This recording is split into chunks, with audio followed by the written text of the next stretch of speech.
If you have played the Force of Will trading card game in the past, then you need to watch this video. I can almost guarantee that you'll really enjoy the Grand Archive trading card game.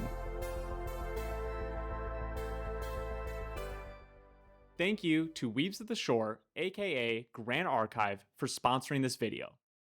One of the biggest pulls to Grand Archive for a Force of Will enthusiast like myself, and I'm assuming probably you, is the similar theming that they share. Neither of these games are restricted to a specific IP that they have to follow. This is actually pretty hard to find in big trading card games currently. Instead, because they created their own world, they get to pick their own theming and creative directions that they each wanted to pursue.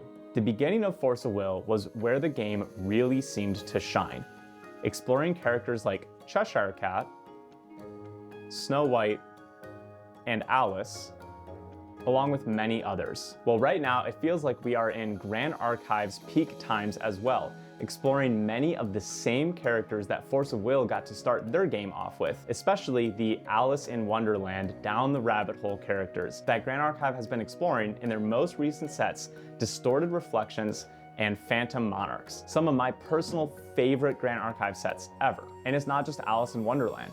In fact, Grand Archive and Force of Will's first sets each both dove into Arthurian legend, showing off cards like Arthur and other very famous characters. It has been so neat to get to experience these fairy tales again with a new spin on things and some amazing art to go along with it. I absolutely love the gold stamped full art cards from Force of Will. But if I could be honest with you, they don't hold up to the CSR's collector signature rares that Grand Archive has been putting out. It has been almost exactly a decade since Force of Will launched their first set though, so it's no surprise that Grand Archive has found new and improved ways to make these fairy tales feel like they are coming to life.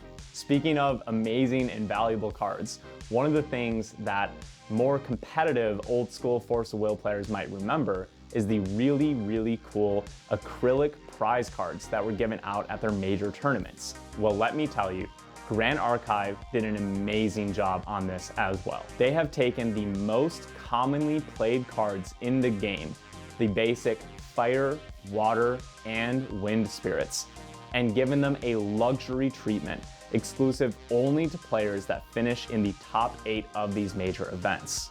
Because these aren't tied to any specific champion, it's really made these an amazing trophy to win.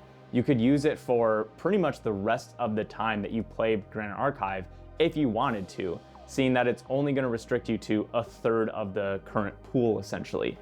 Most decks are running wind, water, or fire spirits. There's not really many other options. And so, especially if you win 2 or 3, you could use these trophy prize cards for pretty much ever. As someone that has won many of these before, I can tell you that earning one feels like a major accomplishment. And anytime someone uses one in a game, it is impossible not to notice it. Personally, Force of Will was actually my absolute favorite game for a very long time. Unfortunately, the reflect/refrain tier 0 meta lasted a little bit too long for my liking, and after traveling to many tournaments and not even getting to play a single turn before losing, I did decide to quit the game.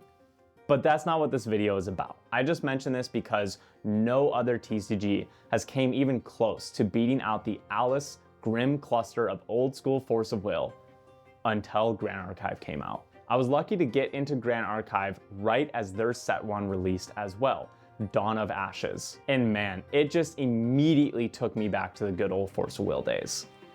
Great art, fantastic theming, and skillful but entertaining gameplay made me dive headfirst and not want to come up for air. What I think a lot of old Force of Will heads can agree on was that the disconnect that the company had with its player base eventually led to its downfall. This has been such a different experience with Grand Archive. They explain why they make every decision with their ban list.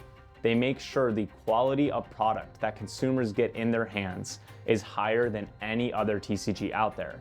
They help support many communities in the game.